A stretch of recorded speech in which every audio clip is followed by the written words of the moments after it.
Hello,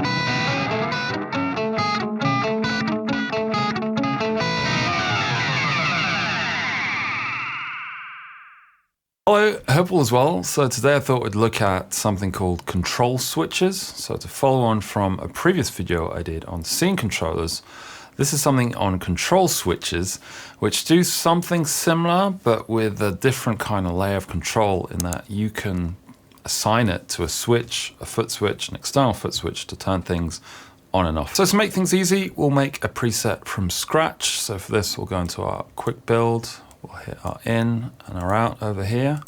We'll link these two together. We'll put in an amp and a cab. And then we'll add some other effects, so a delay at the end. And we'll add a drive in front of that. And then a reverb at the end, just for good measure. So the clue's in the name. So switch, it goes either between an on and an off state, or say between two values. And then you can control this switch either with a foot switch, an external foot switch, and you can also assign it per scene. Now, just like with the scene controller, you can assign a control switch to be on anything that is modifiable. And by that, I mean any knob that has like this yellow circle in the middle, you can right click and then assign a source, in this case, to be, say, a control switch.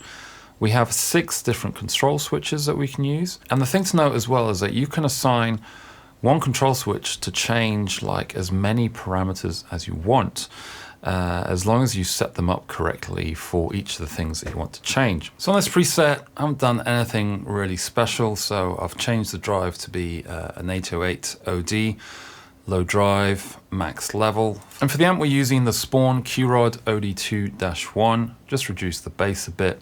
Gains at 3.7, and otherwise it's stock settings. And then for the cab, we're just using the Friedman GB. And then we're using a low cut of 80 Hertz and a high cut of 10K over here. And this is the basic sound that we've got.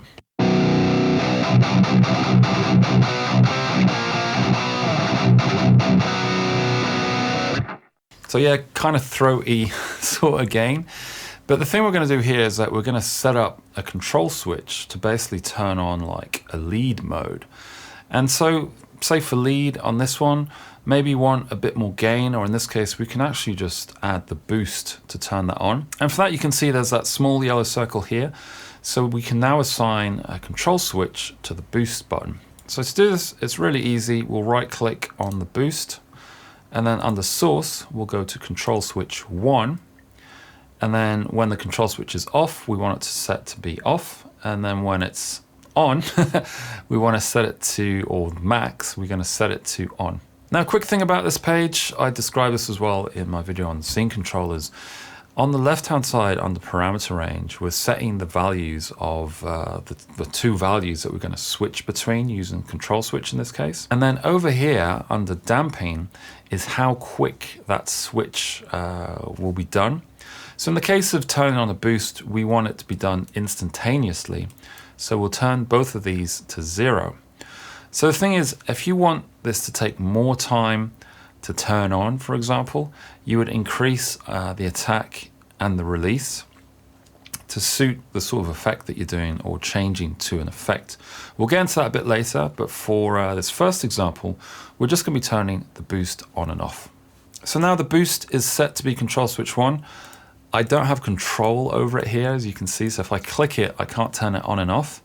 And the only thing I'll do here is also decide on the boost. Let's stick with the neutral boost actually. So it'll be giving us a 12 dB boost on top of what we're playing. And now to set that control switch 1 to a foot switch, I'll go into FC edit over here, and we'll select a layout which is not really being used. Let's say layout 3. I can just use that one. And underneath this first foot switch, I can click on category. And then we have control switch over here. And then we can set the function of the control switch, either latching or momentary. So the difference between the two is that momentary means that as long as you're holding the foot switch down, the control switch will be on.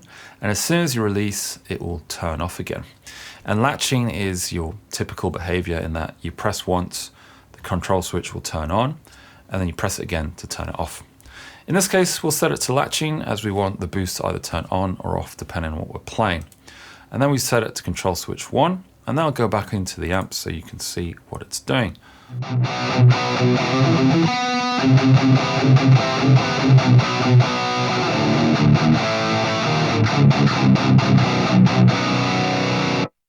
Now, a really cool thing here is that under controllers, we have this CS per scene part here.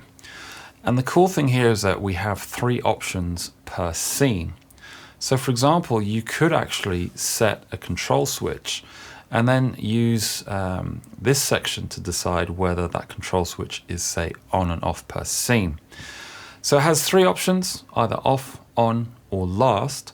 Last means whatever you decided on during that scene. So for example, if I'm in one scene and I turn the boost on, or I turn the control switch on, and all my other scenes here are set to last, that control switch or that boost will remain activated in all the other scenes until I turn it off. So here I'll turn the boost on, and you'll see if I turn to another scene, that boost remains on. And then if I turn it off while I'm in another scene and then go to different scenes, it will still remain off. Now the cool thing here is that basically with this, you can say that, you know, no matter what I've selected or clicked on the foot switch, I want it to always be off on a certain scene. So for example, if I set scene 4 to be a clean scene, I don't want that boost or that amp boost to be engaged. I simply turn scene 4 to be off, and I can leave all the others to be on. So in this case, scene 1, I turn the boost on. It's on in scenes 2 and 3, and then when I get to scene 4, it switches to off. However, then it remains in off because when I go back to scene 1, you'll see that the boost or the control switch is still set to off. So that's just something to bear in mind when you're setting things up with this CS per scene within the controllers tab, so that you have even more control over how your control switches are being used and how they're reacting within the preset. So in this next example, we're going to set the delay to be more self-oscillating, and we'll actually set the time to go down instead of up, as well as raising the feedback using a control switch. So for this, we'll right click on our delay time, and instead of having our maximum to be higher, we're going to set our maximum to be really short. So let's set it to, let's say, around 50 milliseconds, and we're going to set the attack time to be lower in this case.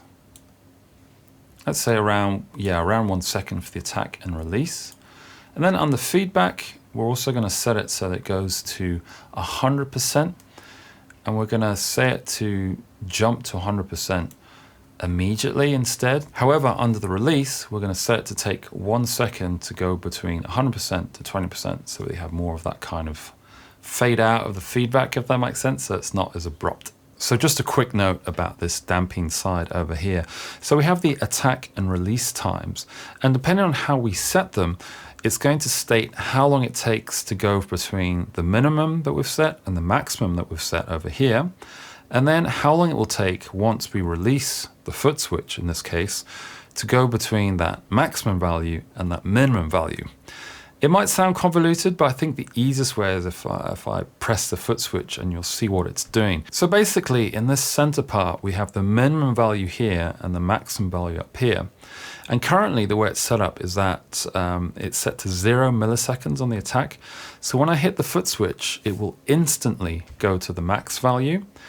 And then when I when I release the foot switch, it will take 1 second to go between that maximum value, i.e. 100%, and go back down to 20%. So when I hit the foot switch, you'll see it immediately goes all the way up. We're at 100%. However, when I let go of the foot switch, you'll see it takes 1 second to go down to that minimum value. If I increase the attack, for example, and put the release at 0, when I hit the foot switch now, it will take that length of time to get up to the maximum value. However, when I release it, it will immediately go back down to 20%. You can, of course, experiment with these values, and you can set both of these to be higher values so that when I hold the foot switch, it will take longer to get up to that maximum value, and when I release, it will also take time to release to go back to that initial value. So in essence here, you've basically got an extra layer of control, so you can specify how something feels, if that makes sense. So how, in this case with the delay, I think when you go from 100% say mix and immediately cut back to a lower amount, it can be quite abrupt. So by doing something like this or putting this command in there, we make it sound a bit more natural, I guess.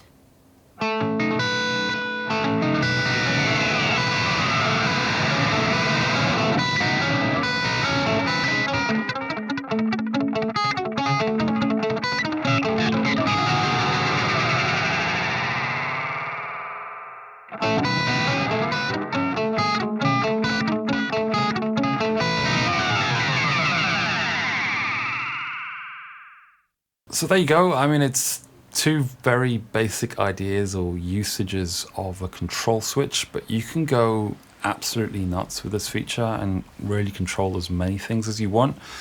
And because you can set this to be any switch, either a switch on the FM3 itself, in my case an FM3, sorry, or an external foot switch, you can then set up some really cool things to sort of mimic what you might do on certain pedals. So I think the self-oscillating delay one is something that I've always enjoyed on separate pedals. I've actually got a Flashback 2 on my pedal board that's in front of the FM3 just because I love this feature in that I can hold down the foot switch and it goes into self-oscillation. Then I can mess with the time on the pedal itself to get these really cool self-oscillating delay effects. Yes, I can do this within the FM3. However, it takes programming and then extra switches on the board. And in this case, I just have a pedal that I can put on the board and it's super easy to do it from the pedal itself. However, you can totally do this within the FM3 or the Fractal device you're using. And then it's just up to you or well, how you want to program it and if you have enough free switches to do something like this. In any case, thanks a lot for watching. Hope to see you in the next video. Take care.